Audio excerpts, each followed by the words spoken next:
తప్పకుండా తోలు వలుస్తాం ప్రభుత్వాన్ని.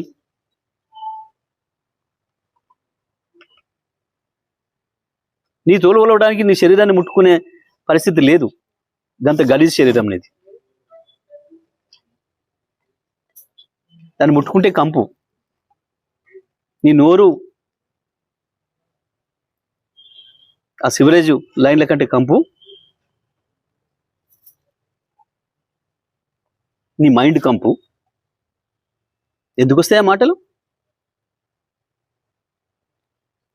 కేవలం సమాధానం లెక్క.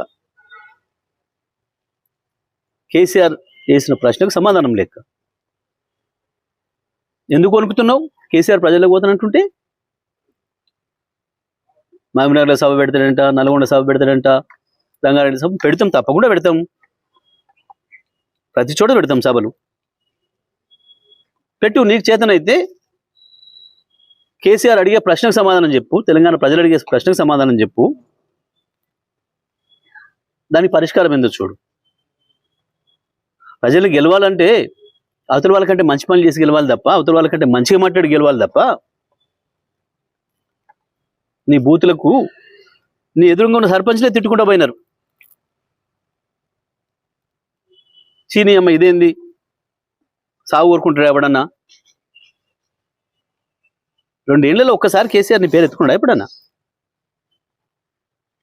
లేని కేసీఆర్, లేని కేసీఆర్ గురించి బూతులు ఎందుకు మాట్లాడుతున్నావు?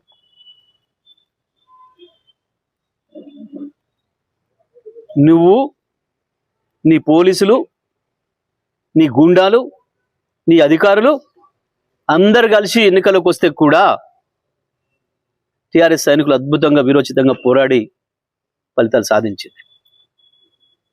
దానికి భయపడుతున్నావు.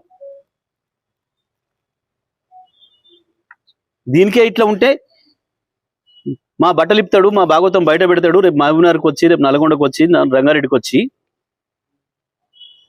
మా దొంగతనాన్ని దొరకబడతాడు, ప్రజలకు అప్పచెప్తాడు అన్న భయంతో, ఫ్రస్ట్రేషన్తో ఈ బూతులు మాట్లాడుతున్నారు. ఎవరు ఒప్పుకోరు తెలంగాణ ప్రజలు.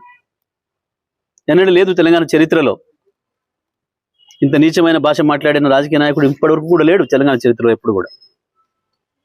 నీకు వాళ్ళతో సమాసం ఎక్కువ ఉండి ఆ కల్చర్ తీసుకొస్తున్నాం ఇక్కడికి. ఆనాడు పొద్దుందాకా ఇప్పుడు తెల్లందాకా చీకటి ఒప్పందాలు, చీకటి సవాసాలతోని ఆ గలీజ్ భాషను ఇక్కడ తీసుకొస్తున్నావు. నువ్వు ఎంత దిగజారినా మేము మాత్రం ఆ స్థాయికి రాము.